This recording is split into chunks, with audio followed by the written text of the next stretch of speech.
Well, good morning and welcome back to Ribbon Candy Hooking at a different time. Thank you so much for being flexible and being here at a different time. Sorry about that. Another doctor's appointment today. Telling you, ever since last year with the arm thing in August, remember I ended up not going to solder because of the arm thing and I missed this. It's been downhill since then, but we'll see what happens today. Thank you for logging on earlier. I've been wanting to continue and conclude our talk about Theodore Sizer because it's such a specific conversation. His rugs are, in some cases figural, right? And I'm looking at the cover of this book, right, written by his granddaughter, Molly Warner, and Hilda Sizer Warner. And I got this book on a website called Blurb, right, which is a very high quality, thick book that is essentially a chronological anthology of all of his work and at the same time a family history, because all of these 120 plus rugs that Theodore did in his lifetime are, as many of them as can be, are pictured here, and some of them are older photos from like the 70s kind of thing. And in many cases, the rugs are no longer accounted for or are known to be gone. So all of this is tricky, and it's great to have this record, right, of his work because it really reads like a family history.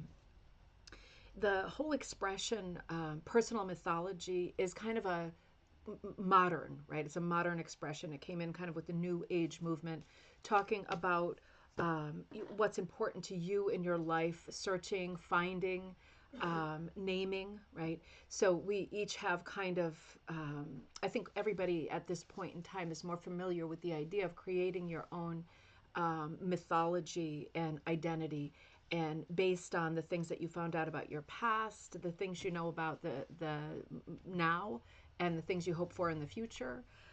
All of those things really come together in the Theodore Sizer rugs because he's using these rugs as kind of therapy to get over his war experiences and the things that are stuck in his brain.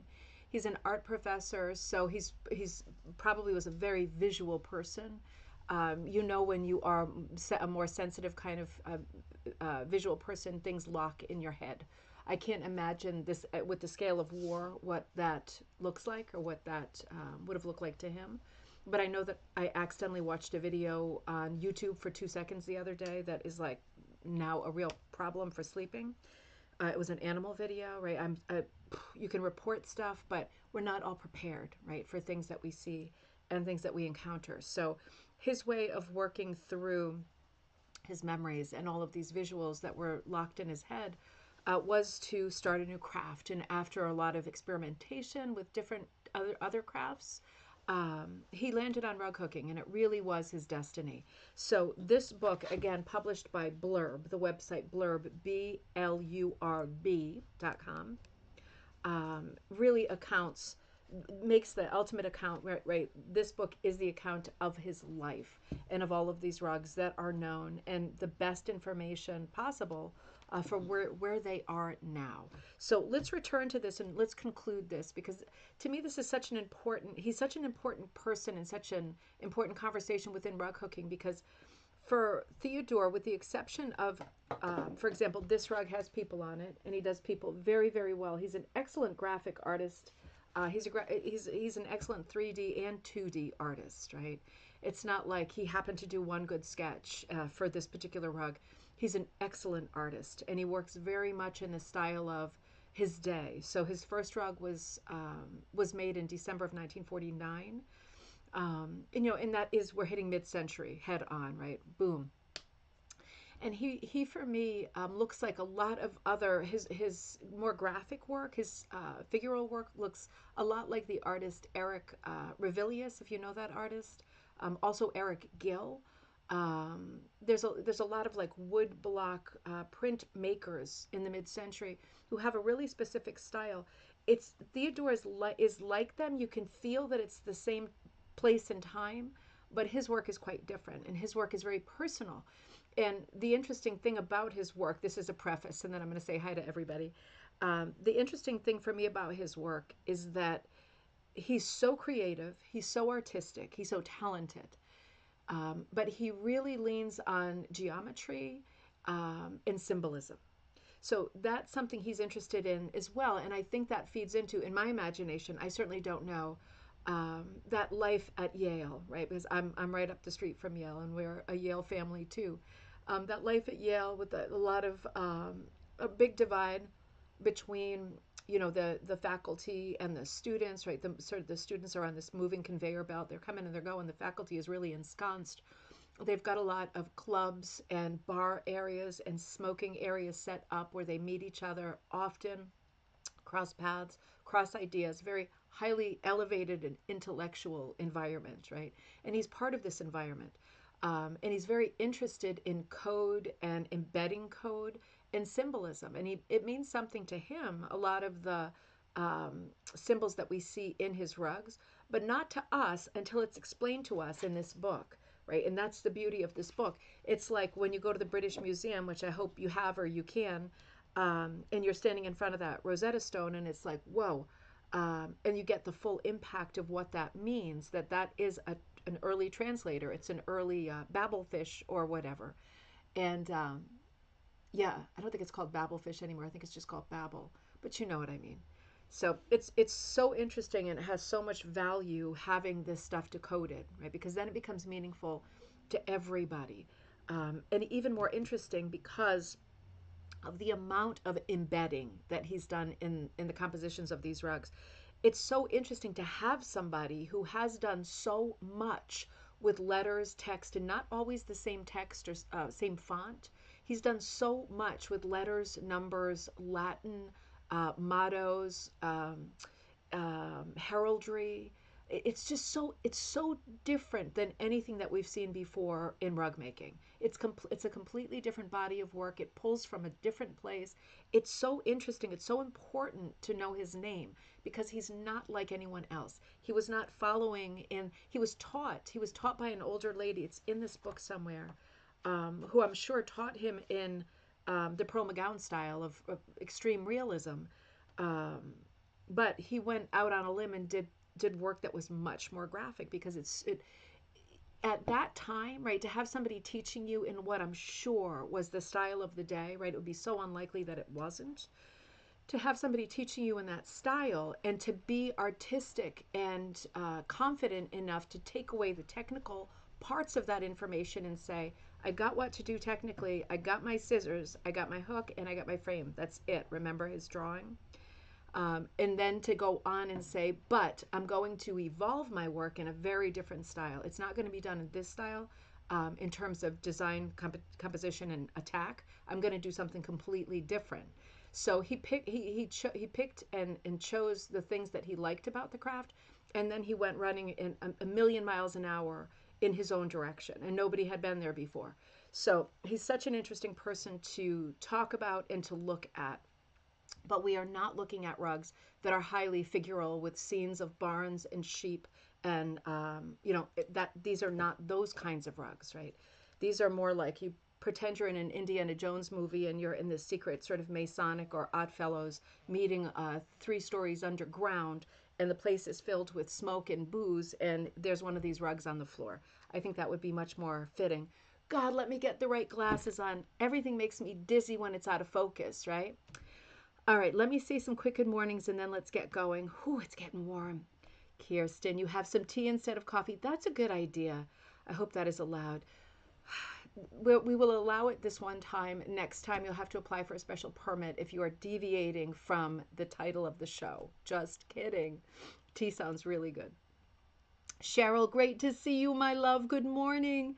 Yet, it's a coffee? Yes, it is. It is. I am here early today. I have so many different stupid health problems right now. I'm hoping that this isn't a big one. I have to go for another ultrasound. I went for one like 2 years ago, and it was all good. But now they think that the problem is a different problem than they thought. So now we're like 2 to 3 years into the same problem. So I won't get into it, but we'll see how it goes. Fingers crossed. Say a little prayer, all that stuff. I don't like these days. Kaz, good to see you. Good morning from, oh, you're sunny out there in Wisconsin. Oh, no problem. I wanted to be sure that you all caught up with the different timing. I wanted to do it today because I figured once we get to Thursday, we hit Kirsten's other hook in, and it becomes confusing and chaotic and slotting times in. Let's just stick together today. Sharon, great to see you in sunny Vancouver. You all are getting the sun. We are so bleak and dreary here. It's like a Charles Dickens novel pouring rain, dropped the kids off. It was super misery morning, you know. I'm sure it'll pop back up. April, great to see you. Lisa, great to see you in Jerusalem, Ohio. Judy, great to see you. Well, you caught it right in time, Judy. You are good. Dave, good morning. Good to see you. Sunny and warm in Toronto. Everybody is sunny and warm. I'm very happy. We'll take the rain here. We usually get very nice weather this time of year. We'll take some rain for a while. We probably need it. Actually, I don't think we need it this year. It's been rainy. Oh, coffee and muffin too sounds so good. Thank you, Judy. Oh, I'm telling you, honestly, ever since somebody said, and it was on this show, one of my buddies, it might be one of my buddies here now, said if you get into your 50s and you do well, like you have no health problems, you're probably good for a really long time. If you get into your 50s and things start falling apart in a spectacular way, that's when you worry. And that's exactly what's happening to me. It's one thing after another, isn't it?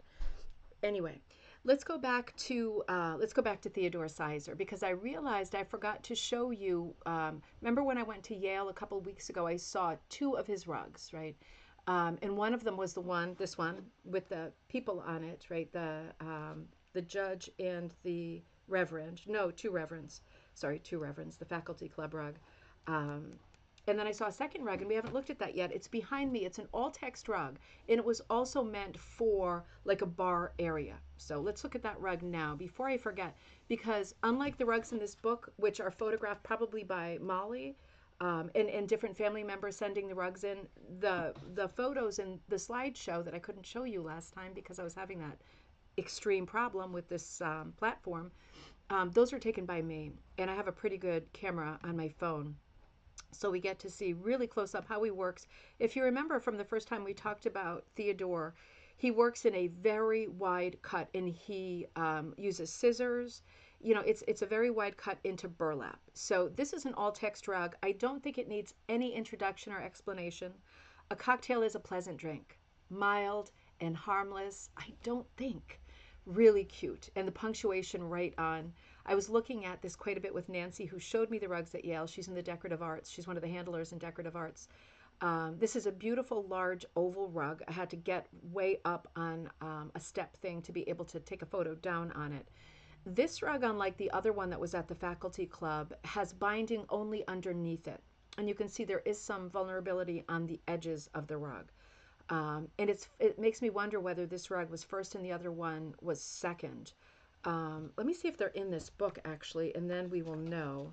That actually is. I'm sitting here, sitting on the holy grail of books, and I'm wondering. Right, that makes no sense. Hold on a second while let me come back to you for a minute. I'm just wondering. These two must be accounted for. Although Nancy said Yale doesn't lend them, other than for stuff that's like over a year, and she can't recollect in her lifetime of being there. She's been there for years. Um, Anybody taking them away from Yale. So they are kind of there. But I think Molly probably does have great photos of them in this book. I'm looking. Okay, here's Cocktail. Cocktail is number 82. Okay, he did this in April through May of 1956 for the Yale Faculty Club. So they were both in the same like bar area for faculty.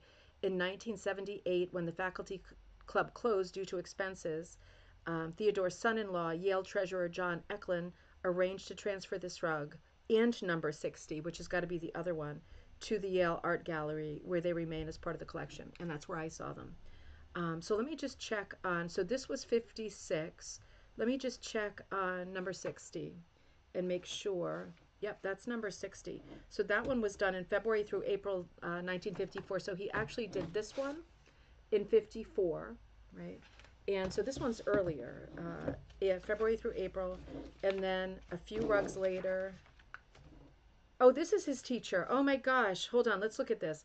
Miss Josephine Foster, a friend of Theodore, of Caroline, his wife, and a maker of they have the abbreviations for the names, and a maker of hooked rugs with Theodore, her best pupil. Her 30-minute demonstration of her craft to him Her 30-minute demonstration of her craft to him in 1949 had launched his rug hooking career. That's all it took. Theodore and Miss Foster posed in his basement study at the new house in Bethany. That's the one I took a photograph of in a video the other day. The new house in Bethany, the super modern one, remember? holding the rug, this one, for the faculty club at the Pierpoint Foster Stokes house where she had been born. Holy mackerel. This photo was taken for an article in Theodore's Hooked Rugs in the New Haven Register on June 8th, 1954. Subtle Sizer scores successes in field monopolized by women. Ooh, that's a mouthful, isn't it? Hold on, let me put a thing on that page so I can check that later. I don't have a thing. Okay, I'll put a check instead. Let's see. Yeah, I'm going to look that up for you too. But let's look at this. There is Miss Josephine. Let me come in really close. I want you to see her, and then I'll scroll. Remember, the camera's been playing us a little bit lately, so give it a minute to do its thing. I can't really see it while I'm holding the book up either. It's just not helping. See if it picks up on it. So it's curious to know that the house where the faculty club, the Pierpoint house where they ended up having the faculty club, was the house that she was actually born. So he needed a 30-minute demonstration from Josephine to be able to take off doing his rugs. That's really remarkable, isn't it? So incredibly, and the reason I went down that weird rabbit hole was because I wanted to know whether the rug behind me, the cocktail rug, was before, because it has different binding. Who cares, right? But it has a single binding, a traditional binding underneath, tucked under. Let's look at it. And the other rug had the binding both on the front and back, so it had a double binding of tape, of cotton, like twill tape. So interesting. Now let's look at this in some detail. Now this is an all text rug, right? This is for a laugh when you walked in. This is the back of it. We're going to look at that a little bit closer up. I want to look at his hooking a little bit closer up. First of all, wait a minute. Let's come back here for a second, and let's look at the way he's laid the rug out. Now, he is excellent at text, right? He's a graphic artist. He's excellent at text. It does seem like this was a bit of I wondered what his method was for laying down the letters and the text on the Sizer rugs. I just saw Susan's comment. Good morning. It's been a while, Deanna. You're the most passionate person I've ever met in this community. Good morning. Oh, thank you so much, Susan. Welcome back. It's good to see you. Yeah, I am very excited about everything. I get a little too excited sometimes. I was looking at this with Nancy, and I was trying to get a feel for how he laid out the composition. It seems to me that looking at this, while it is absolutely perfect and stunning, it is a hair more crowded on the left than the right to me. And what that says to me is that I'm thinking he laid out the text with his hand right on the burlap. And I'm thinking that when he went, like, I'm thinking he hooked as you read from left to right. Sharon says, I'm glad it doesn't say live, love, laugh, and an inane platitude. Absolutely. Absolutely. This is a bit more sincere and appropriate for this setting.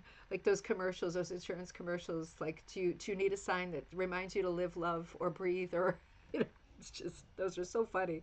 But no, this one hits its target for sure. It's supposed to be funny and decadent. But, it seems to me like he probably had the letters on the backing and was working left to right as one reads, as one in the Western world reads.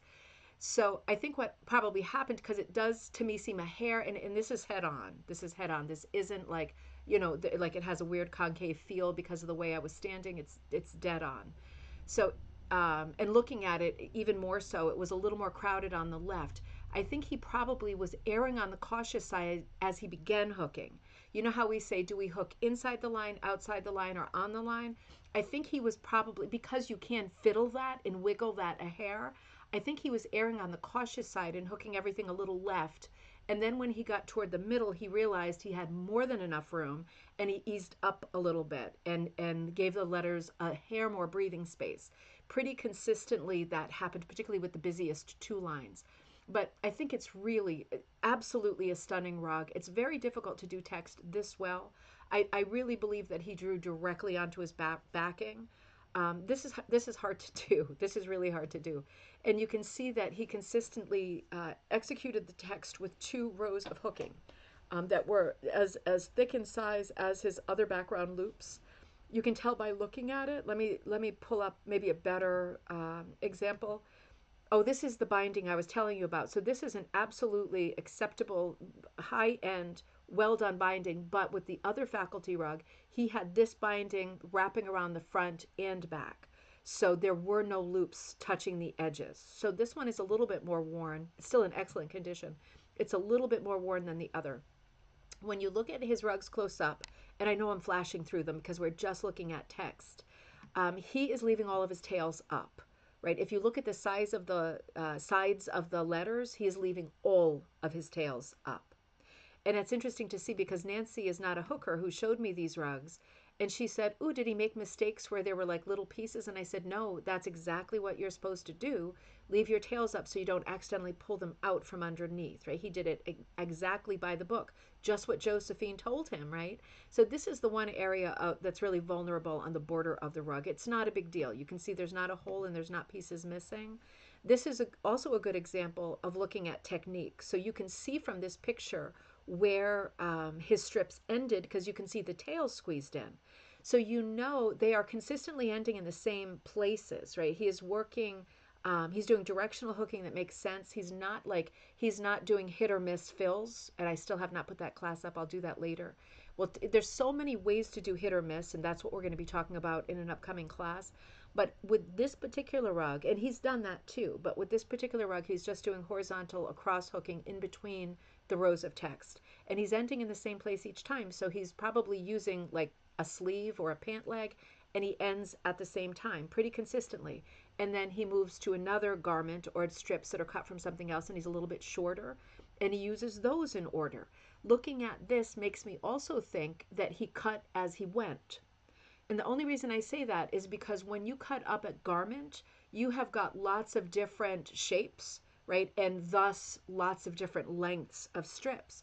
But look at how consistently his strips are ending in the same place. It makes me think maybe he's got a sleeve here, he's got a cuff here, he's got a collar, and he's cutting. I'm thinking he's cutting as he goes, or he's cutting a couple pieces as he goes, because they're exactly the same length.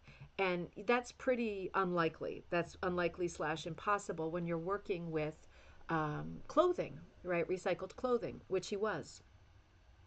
The reason I'm showing you these pictures of the back is not just to show you how neatly he worked. And my God, he worked so neatly, didn't he? You're seeing the hack also for doing a sort of calligraphy-based font.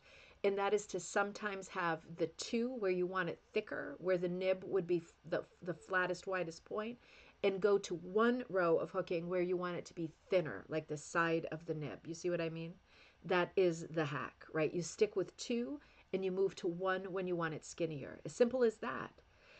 The reason I'm showing you the back is because it seems clear to me that he is using a printed piece of burlap. Do you see what I mean? This isn't the ink that I'm seeing on the back of the rug is not consistent with the text on the front. So he hasn't drawn it and he's hooking it. And also it's the wrong way around because he's not punching, he's hooking. So we're looking at a piece of burlap as the backing fabric that is actually already printed. Isn't that something? There's a few examples I saw of that here. Thinking it's a feed sack. I'm thinking it's potato or a grain sack of some sort. But you can see, in a couple points here, you can see some of it's faint, some of it's darker, but there is already text on this burlap. So I thought that was interesting too. These were the kinds of things here as well. You can peek between and you see that there is text. These are the kinds of things I was looking for. This is what I live for, is finding these little things to lock into. They give me clues. Does any of it matter to the biggest picture, right? Is any of it going to matter in 100 years? Well, I mean, it's not a life or death conversation, is it? But it matters to me knowing how Theodore Sizer worked and imagining what his supplies were, knowing what he used, thinking about the order that he worked in. These are all technique questions. He is not a realist, right? He is not that style of hooker. And this is him again in his frame. Another photo from the Molly Warner, Hilda Sizer Warner book. But let's move forward a little bit. Judy says, I bet he made the faculty kitchen save him burlap sacks. He probably did. You're absolutely right, Judy. That's a great thought. See, life makes sense, doesn't it? People don't go out of their way to make life difficult for themselves. You're right. He probably had long days. If he was traveling from Bethany to the center of New Haven, where Yale is, that's about in car. I mean, right now, if you're going the speed limits now, which are between maybe 30 and 40 through the back roads, lots of stoplights now. Back then, probably less. But I mean, for me to make that drive would take, I would say, a minimum of 20 minutes. So he probably was busy, wanted to get back home. He probably wasn't looking for errands like driving out to the country to find a sack. You're right. If he could find them there, or maybe at one of the corner stores, right? There's lots of food corner stores around Yale. Now there are more food trucks, but in that time it was more shops. They might have had them too. So he probably did pick stuff up that was close to his route, right, between home and work, because he was a busy person and he was obviously very devoted to this craft. He was completing really large rugs in between 1 and 2 months, like consistently. So that these are things that are worth talking about because it's worth we don't know for sure and it doesn't matter, right? We're not in court having to prove that he's worked this way or he got his materials that way, but it is interesting to talk about because it just reminds us that when we tend to look at historical anything's art, we tend to think of them with this weird magic veil, like it's impossible to picture. And these are just people from not that long ago who were doing the same thing that we're doing. And they had the same problems and needed to do the same sort of problem solving with materials, technique, colors, where to get your materials, cutting up garments, same exact thing that we did now. And a lot of people still use burlap. I often use burlap still.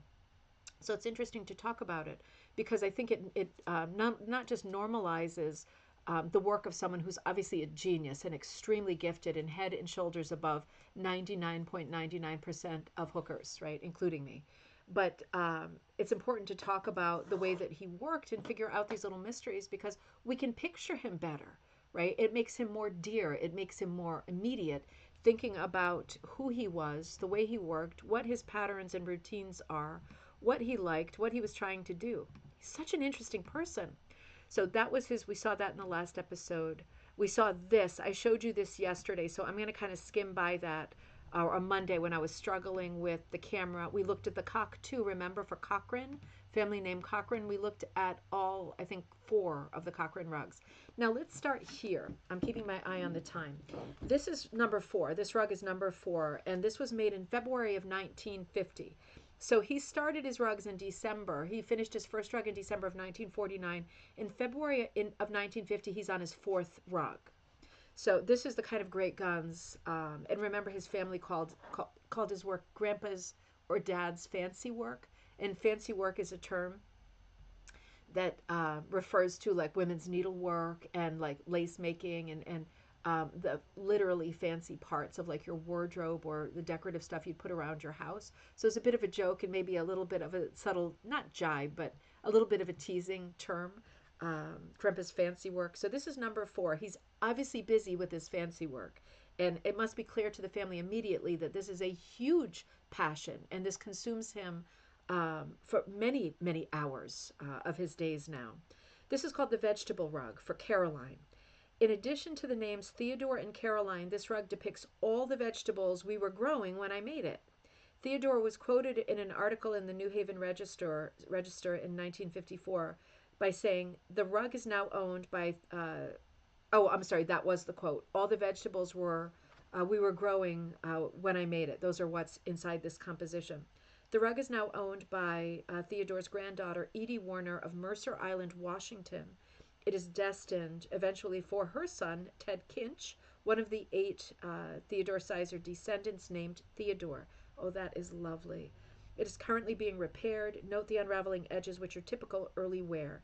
Theodore's later designs evolved with borders, became either wider than this one or were defined by 2 or more colors. In later rugs using horizontal and vertical striped blocks, the squares were larger than these ones here. So interesting because this basically is like an antique pattern that is an alternate checkerboard. We see this all the time. They're hit or miss stripes going north, south, east, west, and then every other block being populated usually by flowers or a bud or a leaf or a maple leaf, that kind of thing. We see this all of the time, but he took it a step further. He took the skeleton of this classic, very well known, very common hit or miss rug that one could make at home, right, without any artistic skill, and in many cases just geometric, right? Some of these we see are just geometric, no pictures at all. But of course, his had pictures. It says Theodore up the left side and Caroline down the right side. So Caroline is his wife, as a refresher, the year 1950, and all of the vegetables that they're growing at this moment in their garden. So what a beautiful history, right? Where this reads immediately kind of as a geometric rug. On second glance, you see it is filled with imagery and storytelling, right? And that is the thing about his rugs. So again, I'm looking at pictures that are from the book that is published by Blurb that is called The Hooked Rugs of Theodore Sizer, an annotated catalog by Molly Warner and Hilda Sizer Warner. And the pictures are in the book. This is another one from 1950. 1 month later, March of 1950, for Caroline Foster Sizer, her initials with the year and the rug, and with the letter Roman numeral V. Um, Caroline kept this rug until her death. The rug went next to Ted and Nancy Sizer. They passed it along to Theodore's grandson, Todd Sizer, of Little Silver, New Jersey, where it's been hung on the wall. Perfect. The rug is destined eventually for another Caroline Sizer Foster. That is a granddaughter named that's known as Callie. So again, we're seeing initials. We're seeing that decorative kind of Celtic style or feeling. I don't want to say knot work. It's more of an interwoven, but it is in that style, isn't it? Very reminds you of medieval illuminations. Reminds you of Celtic work. Very fancy, very technical border. And then in the middle, initials. But remember, these rugs went on the floor. So if you approached it from the top or bottom, if it was like in a doorway, you would approach it and still see the interlocked um, letters. And they take on the guise of symbols, but they are letters, just overlapped, right? So that's interesting because he is already in the fifth rug experimenting with interlocking letters, right? And how to make letters into a motif that is visually stimulating. Now, this really is right out of the gate crazy stimulating. This is rug number 8, and he made this in May of 1950. This is the true seventh rug, listed as made for his son Ted. Actually, it was used in Theodore and Caroline's house for years and was passed along to Ted and Nancy Sizer in the 1970s in a dilapidated state. The rug stayed in a bag for several years until their move to Harvard, Massachusetts in 1981, when Nancy patched it together and hung it on the wall in their basement. Perfect. In 2008, it was discovered to have suffered further damage by moths, and it lost big patches of material. Dang it. The rug was taken to Seattle for repair and is receiving a new burlap backing into which new wool strips will be hooked. Okay, that's really good news. The rug featured an eagle with an American shield on its breast, holding arrows in one claw and olive branches in the other. It included Caroline's initials. The year 1950 appeared in both in red Roman numerals on the side. Okay. Yes, I see them. You see on the far left, on the side in a faint brown Arabic numbers under the eagle's tail. Okay, you see them in the outer border, right? In the outer border, that far gray border at the very bottom. This 2008 photo shows the true colors better than the earlier faded image. This really is stunning. So he's stuck with the idea of doing that log cabin fill like the last one we saw, that alternate checkerboard configuration. But in this case, he has put this very patriotic eagle on it. Now, this isn't just any eagle, is it? This isn't the kind of eagle that we're seeing in rugs in the 1950s, because those look different. This is a way more stylized and artistic take on an eagle. Yes, it is still holding the talons and the olive branch. I'm sorry, the arrows and the olive branch and its talons. But the way that the wings are almost like gargoyles, right? Like picked out with color, very, very well articulated, swirling and curved, right? It's meant to look decorative. It doesn't have the look like it's about to take flight. It's got that the stylized legs, the heavy legs, right? And the stylized tail underneath, the crest on the chest, because he's very into crests, right? So all of this makes sense, and all of that energy coming from the eagle, right? All of that energy with these lines, right? Showing the lines, that's such a great kind of cartoony attack. Showing all of those lines gives it tons of energy. And the fact that the lines are done in white really is brilliant, isn't it? It's a really exciting rug. I don't think we saw that one yet. I hope I didn't show you that one yet. Let's move on because I have a few. We saw that one yesterday, didn't we? The goose. Yeah, I think we saw this one before. I'm going to skip over that. I didn't get to use some of my slides, and that was frustrating. So this is number 14. I'm skipping over a ton because there's over 120, right? So this is number 14, and this was done in November of 1950 for Theodore's sister-in-law named Edith, known as Dee Dee. And she's a Foster Farwell, and her husband is Albert Farwell. The Farwells lived in Lake Forest, Illinois, and vacationed at the Huron Mountain Club on Michigan's Upper Peninsula, where Theodore and Caroline often visited. Theodore indicated both places as well as Chicago on the elegant map. I'm going to stretch this out for you in just a minute. Ignore the background. On the right, there is some paint from Jocelyn Painting in my space and a kernel of popcorn. Excellent, right? There's all kinds of signs of invasion. Whenever I sit in one of my workspaces, there's signs of invasion. So let's just read the text and then we'll stretch the map. He inscribed it to Edith and Al from Tubby and, remember his nickname is Tubby, from Tubby and Cal. This is the only rug in which Theodore used his nickname Tubby. The symbols in the lower left corner are not entirely clear, but may refer to Dee Dee's famous herb garden. Oh, interesting. We'll stretch that in a minute. Today, the rug is enjoyed by the third and fourth generations of Farwell descendants at the family cabin at the Huron Mountain Club on the shores of Lake Superior. God, I just love this so much. I just love this. All right, let's stretch a little bit and see what we can see. Remember, we're looking at a photograph from Molly Sizer's book, and again, Blurb Press. So we are seeing classic signs of a rug. Oh, Catherine, good to see you. That was meant to be approached from all sides. So this is a floor rug, and it's very clear that we are looking at, Lake Superior. So we are looking at the Great Lakes, and I love the line stuff that he does. It gives so much emphasis and energy. We are looking upside down at some text there from Tubby and Cal. Can you see? To Edith and Al. To Edith and Al. And then I'm going to come over here, and then he's more formally written because he likes the text. Again, outlining with white and black, right? Look between the yellow and that reddish mix wool color. He's outlined with black there. That is different. I wonder if he ran out of the white or if he just wanted something different. And he's got cursive text on top. He's got very sort of typewriter kind of font here for Edith and Albert, very clear. And then he's got his own font, his own style of creating letter compositions, right? This is different. This is different. This is a very mid-century thing. Stacking letters, reversing letters, right, to create a design made of letters. So it is embedded with actual literal meaning, but it reads as a design because it's very filigree, and it has interest in a shape, and in this case it's hooked in like a pink or salmon color. Then down at the bottom, 1950. I'm going to be crazy, and I'm watching the time because I have to be careful.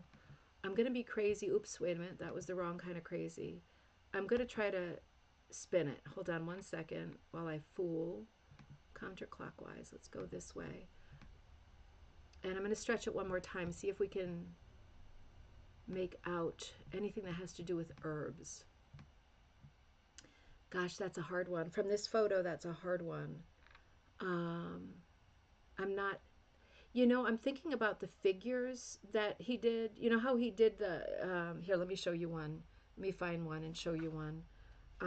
I think the figures are going to come a little bit later, actually. So this could be the predecessor to one of the characters he does, that like the kind of sketched figure that is his own. It's completely his own. It's a bit of a comic cartoon character. I know we saw some in the last episode. Now I'm flipping through the rugs, and of course I'm not seeing a single. There we go. All right, let me put this here. Hold our place. And let me come back to you here. So look at the bottom right there where Molly said it could be a reference to an herb garden. I'm looking at something that looks tall with possibly a head and two arms. Maybe not. Maybe not. But then I'm looking at, this is much later. Don't mind the green screen, but this kind of character. You know what I mean? He does a lot of this kind of character in his rugs, but later. There's no examples of that yet. So interesting. Interesting. Let's move on. I want to get all of these in before I have to go. Now, let me find this rug. Let me catch up with you. Hang on. See, I'm out of order. I think I put these in. Oh, wait a minute. Nope, that's not it. Oh, I flipped forward. That's why I'm out of order. All right, hang on. We got this. Give me a second to... I'm flipping through the most beautiful rugs. I hope that you get this book. It really is. There we go. I have the wrong orientation on this. Let me flip this right now. I didn't realize I had that wrong. This is how we're meant to, this is, oops, wait a minute. This is how we're meant to look at it in the book. Wait a minute. Transform, and it's not working. That's really curious. Are we looking, hold on one second. I'm just fooling around. Okay, I have the wrong rug. Well, that explains it. Okay, hang on, let me flip it. Transform. There we go. That's what I want to do. And while we're at it, why don't we stretch a little bit? You can see it a little bit better. There we go. Perfect. And there's a character right in this rug. Boom. Interesting. That's just what I was looking for. Now, okay, so this is an interesting one. I want to read you the text on this. This is number 24, and this was made in April of 1954 for himself. Theodore called this the death rug, as he included all of his information that one would need at his death. The inspiration for this rug may have come from Theodore's frustrating experience in the early 1920s in trying to establish his own existence, to obtain a birth certificate, as the records of neither the physician who delivered him nor the church where he was baptized could be found. This is a classic, and this still happens today. Kelly, great to see you.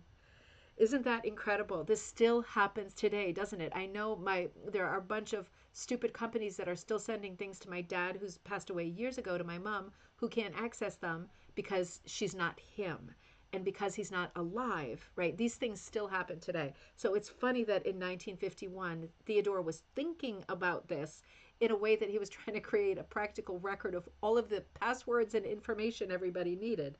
He finally received an official birth certificate that noted this lack of evidence. By the time he was a married man with 3 young children, right? That's when he got his birth certificate. In the middle of the death rug, Theodore put his social security number, his army number, and his Veterans Administration number. His safe deposit box number at the New Haven Bank was in the border. I hope this is okay to show this, but it's in the book. In the borders with hearts were the first names of his 6 children and their 5 spouses. His son Ted was not yet engaged, hence the question mark. Oh, how fun is that? I'm just looking up to see it myself. Oh, come on. Oh, that is amazing. Also in the border were the initials of Annalise Wellerhouse, who by then had been part of the family for 2 decades. Mums the boss, with the rolling pin, indicated that his wife Caroline Foster Sizer ran the household. See also the rolling pin in rug number 12. Oh, I don't think we saw that one. Oh, I think that's the Crazy Quilt one. I think we did see that one. And their wedding date, which was October 14th, 1916. This is the only of Theodore's rugs that included the Sizer man. Okay, so it's definitely not the only one. Thank you, Kelly.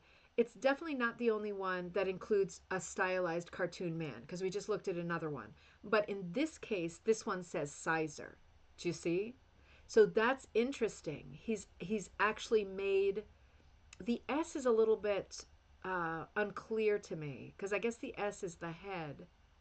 I'm trying to picture it, but it's sideways. But you can see that the body does spell Sizer, even with that lowercase loop on the Z. So I guess this is known as the Sizer man, but certainly there are other examples of him doing these cartoon-like characters, but I guess they don't say Sizer, right? So Sizer man, blah blah blah blah blah blah. Form of a figure that he had used, right? So he has used this figure since his college days at Harvard. As with several of Theodore's rugs, this one was meant to be viewed on the floor from all four sides. There is no top or bottom. In October of 1951, the death rug was displayed at the Century Club in New York City, one of Theodore's favorite places to interact with other intellectuals, where it received an honorable mention award. Caroline kept the rug honorable mention. Um, Caroline kept the rug after Theodore's death and took it to her retirement residence in Bridgeport, Connecticut. I think Bridgeport has probably changed a lot. That is not one of the more charming areas of Connecticut. Later, the rug went to Ted and Nancy Sizer of Harvard, Mass. Currently, the death rug resides with Theodore's grandson, Todd Sizer, and his family in Little Silver, New Jersey, where it hangs on the wall of their living room. I'm so happy that the family members really appreciate and love Theodore's work, right? We're talking about grandchildren now and maybe great grandchildren, and they still are displaying and enjoying his work. I mean, I just think the premise for this rug is so funny. There's so much humor in what he does with letters and numbers too. So much humor. This is rug number 25, made in June of 1951. And remember, just a reminder, the photos are photos in the book, and they were taken at different times. Um, I think this photo was taken in 1976. So this was for Theodore's friend, Dr. Wilder Tileston, who was also a Yale professor, but of medicine.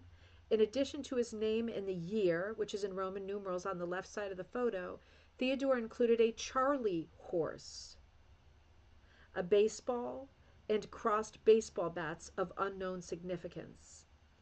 I'm guessing that they probably talked baseball, don't you think? Charlie horse. I'm wondering if Dr. Wilder's first name is Charlie. And again, the horse is further sort of emphasized. The style of the horse is a very sort of printmaking style, isn't it? Right? The contour, the strength of the head, right? It's not just a galloping primitive horse. It's a very stylized, artistic, very well shaped horse, very muscular horse, lots of character. And then the kind of cartoony coming out of the horse's mouth with those lines, right? More energy. Again, I think this is personalized. I'm thinking the doctor's name, I'm sorry, yeah, is Charlie for the Charlie horse. And there's baseball bats and baseball. So I'm thinking they stood around a lot talking about baseball, possibly on this rug. In 1976, Dr. Tileston's daughter, living in Oregon, wrote that the rug had been given to her son and that it was still in excellent condition, which is a relief, isn't it? Reminds me of a chess knight. Judy, it does, doesn't it? Probably partly because of the way that it's cropped, but also it's a very strong, just the head, isn't it? You know, when you think about the way that horses look, I'm going to flip it over so we can look at it a little bit better. When you think about the way that horses look traditionally hold on, I'm going to try to do vertical. Do I want vertical? Yeah, I do. Horses look in rug hooking. I'm thinking about Magdalena horses and primitive horses, but we're not talking about the 1860s or the 1880s. We're talking about 1951. So he's working much more in the style of the kind of art that was popular at this time. If you look back at vintage magazines, there's so much illustration in vintage magazines. It's not just photography. There's so much art because so many of the pages were printed in just black and white, not in color. And for that reason, art sometimes worked better than a photograph. So there's just, people were so much more saturated in art and design at that time than they are now, minus the internet, right? And minus the way that we're much more mobile these days with traveling to museums and stuff like that, depending on where you live. But he certainly was in the hornet's nest of art because he was the art professor at Yale. And he set up the Yale Art Museum, which is like over the top, world class. So he's right in the hornet's nest of art. It's totally saturated with art. But I would still say that despite all of the different styles and centuries of art and artists that he had access to daily, I would say that his style is still completely different than anyone else's. If I were to just look at the horse and someone was holding a gun to my head, God forbid, and saying, when do you think this was? I would definitely say mid-century. Because it looks like it is. It's got a slightly elongated snout, right? I forget what that's called. but very strong, very stylized, but not so stylized that you lose the features of the horse. The horse has taken on quite a bit of personality too, right? It's not realistic at all. These are all kind of signature um, marks of mid-century art, particularly design and illustration, which was his forte. This is another one of those rugs because most of his rugs by far are text. But this is another example of a text rug that is quite interesting, making the point yet again that having just text on a rug is not a bad thing, right? Having just text on a rug, we're looking at rugs that have a lot of interest, design, and appeal visually, even though we aren't looking at a picture. So this one was made in December of 1951, 2 years after he started rug making to the month. This was for Theodore's father-in-law, Charles Henry Wheelwright Foster. The Latin inscription is Pater Familias Extraordinarius, meaning extraordinary head of the family. Charles and Mabel Foster had 9 children, 7 of whom lived to adulthood. The rug is currently at CHWF, Charles Henry Wheelwright Foster's grandson, Henry Foster, who lives on the Foster estate at Charles River in Needham, Mass, where Caroline lived as a girl. So we are seeing text on this one, right? It's the Latin text with the Latin year, but we are seeing the letters broken into a design, right? Everything is word style, right? It's not so fragmented and scattered that we can't make out the text. The text is very clear, but it is extremely decorative, isn't it? It's not just a question of letting people know what the text is and having them read the text. Looking at these rugs for me is such a great inspiration because I do a lot with text. I love text in rugs because I love storytelling in rugs. And when I look at my own text in rugs, I think by looking at Theodore's rugs, I'm thinking I don't go far enough with text, right? You can go so much further with the way you're laying the text out, right? The different sizes of the same font, the layering, the embedding, the overlapping of letters, right, in one word, right? He's breaking the rules, right? This isn't something a typewriter could do. This would be tricky to do in a Word document with making some of the letters, what is it called, super something when you lift them up a little bit. You know what I mean? Like a number, or like when you're doing a footnote and you lift a little bit. He's got some of his lifted off the line. It's so curious how deep he went into the art of playing with letters. December 1951. Um, this rug was for Caroline. This is the guest rug. Guests entering the front door would be greeted with TS and CFS, so Theodore and Caroline, welcome you. The number 32 is at the bottom left-hand corner in this view. It's actually, I'm looking at a different view, so it's the opposite. It's upside down. When the guests were leaving, the message seen from the other end of the rug was T and C say bon voyage. The guest rug now belongs to Theodore's granddaughter, Mary Ellen Gorham, and her family in Woodbridge, Connecticut, which is right next to Bethany. It's one town over. So I'll just show you. They show the rug 2 ways in the book, right? Molly's got it in there in 2 ways because it had a different message coming and going, which is very, very clever. Again, it's another straight up hit or miss rug with text embedded, right? And sometimes you think, well, if I'm using a lot of hit or miss colors, we'll talk about this in the hit or miss class. If I'm using a lot of hit or miss colors, what color can I use to make a pattern on top? Do I have to use black or white? No. Red is this kind of bright, bright red, like this really beyond tomato red, is always a good cut. It cuts right through other colors, right? It's so bright, it cuts through other colors. So you don't always have to go to the low-hanging fruit and choose black or white. You can choose a color like this red. When you're doing hit or miss, this many colors, it still carries even this fine font, right? It's very thin filigree font. It still carries very, very well. And what a funny joke to have this rug there and have a different message for whether you were coming or whether you were going. This rug is number 38, done in July of 1952 for Frederick A. Godley, a professor of architecture at Yale and the master of Timothy Dwight College. Goodley was the name of their farm in Morris, New York, written in faint yellow letters. Okay, wait a minute. Oh, okay. So Goodley Farm is not written in faint yellow letters. That's the blue letters. But in the yellow letters right above it, it says Morris, New York, where he and his wife kept cows. So another striking, very unusual composition.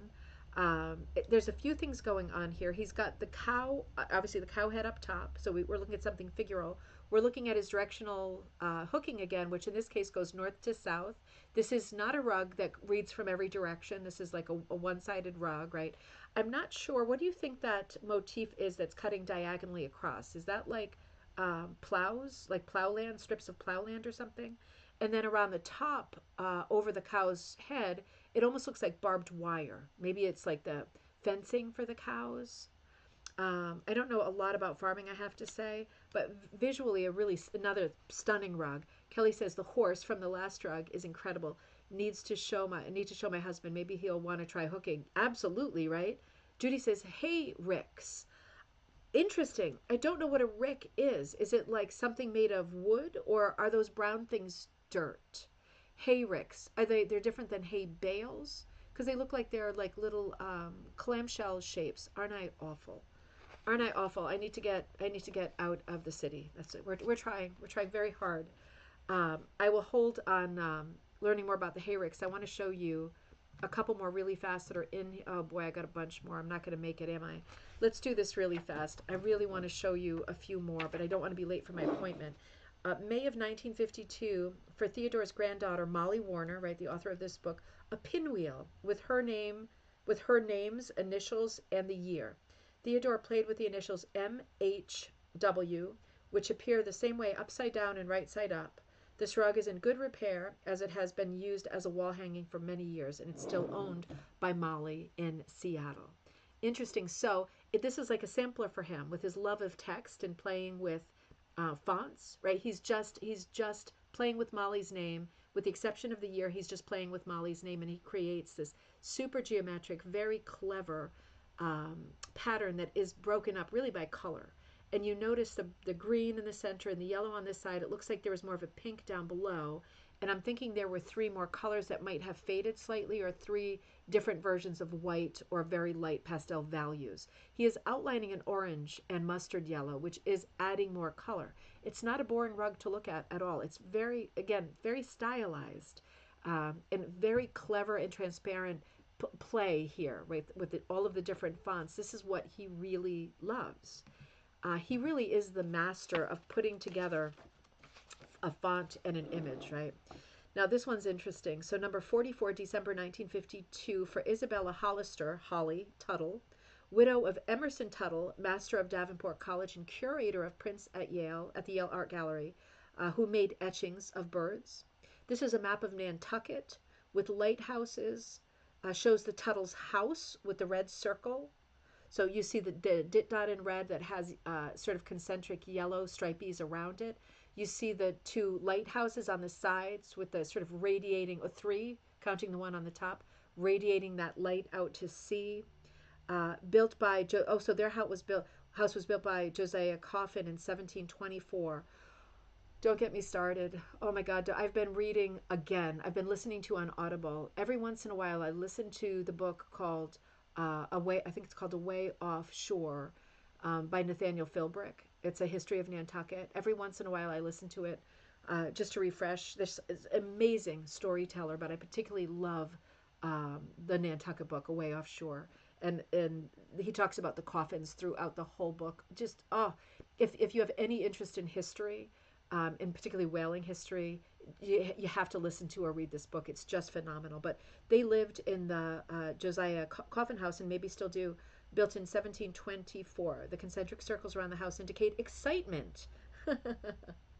And that's in quote, so he must have said that. Holly's initials in a compass rose denote that she was looking in all directions for four missing daughters.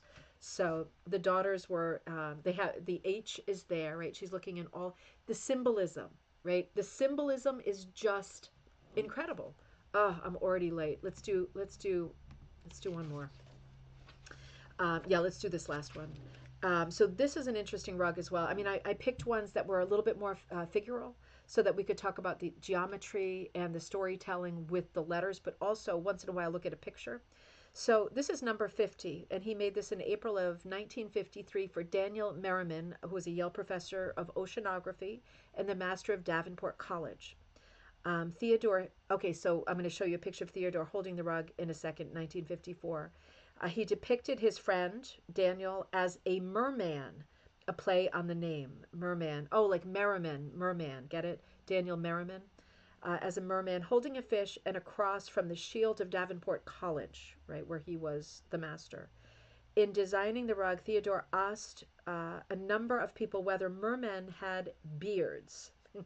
He received odd looks before explaining why he wanted to know such an obscure fact about a mythical creature. This rug was illustrated in two articles. The first by Theodore, published in the magazine The Handweaver and Craftsman, 1966. We talked about that one. And the second in 1984 in Atha. Oh, the Atha, the newsletter. You know, I don't remember seeing this in there. Dang it, I'm going to have to find that issue. Newsletter of the Associated Traditional Rug Cooking Artists. We have only black and white photos of the marvelous merman rug, which unfortunately was destroyed by Professor Merriman's poodle. Surely Theodore must have used the sea green colors of the sea colors of blues and greens. Oh boy. All right, that makes me feel a little bit sick, but okay, let's do one more really quick, really quick. It's the last one in the slideshow. Let's just do this one, number 52, May 1953, for Carl Lohman, Secretary of Yale from 1925 to 1953. So when this rug was made, he was leaving, right? He was retiring. Upon the occasion of his retirement, there we go. Lohman's nickname was Caesar, a reference to the Holy Roman Empire. I get it, the Holy Roman Empire. Man, there's so much humor in these rugs. The light, lightning, and fireballs undoubtedly refer to the specific instances during Lohman's long service to Yale. Aut Caesar, aut nullus means either Caesar is first or no one. On a personal level, the Lohmans were kind to the Sizer family, who lived nearby in New Haven before their move to Bethany in 1933. When Hilda Sizer was a child, Mrs. Lohman sent her to a summer camp one year when Hilda and her older sister Callie needed some separation from one another. I get that. Theodore also painted Lohman's formal portrait using a Renaissance egg tempera technique. Oh, interesting. The portrait is now owned by the Yale Art Gallery. Both the rug and the portrait were displayed for Theodore's 70th birthday exhibition at the Yale Art Gallery in March, April of 1962. Whoa. Whoa. He allowed a poodle. I know, Catherine. It happens so much, though, that dogs destroy rugs. And sometimes people don't notice that, you know, depending on where the rug is, sometimes people don't notice that it's happening. Or, for example, one time, I got to go in a second. One time, the whole family was out, and Pup got angry, and he literally, my Yorkie took down the door jamb, like the molding goes like this around the door, like up, across, down. He took down a whole piece of it. Like he broke off the door jamb and started eating the sheetrock underneath it because he was so angry that we were gone for so long. So it's incredible what dogs can do in a short time as well, you know. But it is super, super sad. So much more to say. Thank you for joining me here. I just love Theodore Sizer so much. Just love the quirkiness and the storytelling, the humor, the jokes. More to say, but we will move on because on Friday I have live from, I forget what library it is, but Janine Barocious is bringing us to the library where her rugs are hanging in an exhibit, and we will be there going rug by rug with her, looking at her phenomenal body of art. I will see it smells good to the dog because it's made of wool. Exactly. Ay, ay, ay. Thank you, Kirsten. Thumbs up to support the channel. A huge thank you to Patreon members.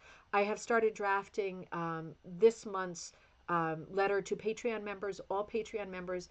It will have a big secret in it and a lot of patterns that you can download to work on the next secret project with me that I'm only putting out there to Patreon members for this moment until a little more time is gone and I have a little more traction, a little more work done on this secret project that means a lot to me.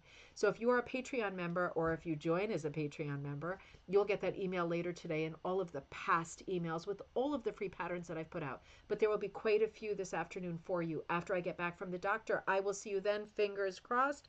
Yay for Patreon members. That's the only reason we can keep doing the show. Without a doubt, that is the only reason I can keep doing the show. I will see you all on Friday at 7 p.m. Eastern Standard Time with Janine Barocious. I've always said her name wrong, so it's hard to say it right. Thank you so much, Kaz. Sending lots of love to you all, and I will see you at 7 p.m. Eastern Standard Time Friday. Have a great tomorrow. And if you need me in the meantime or sending things in for Magpie Times or next Friday's gallery night,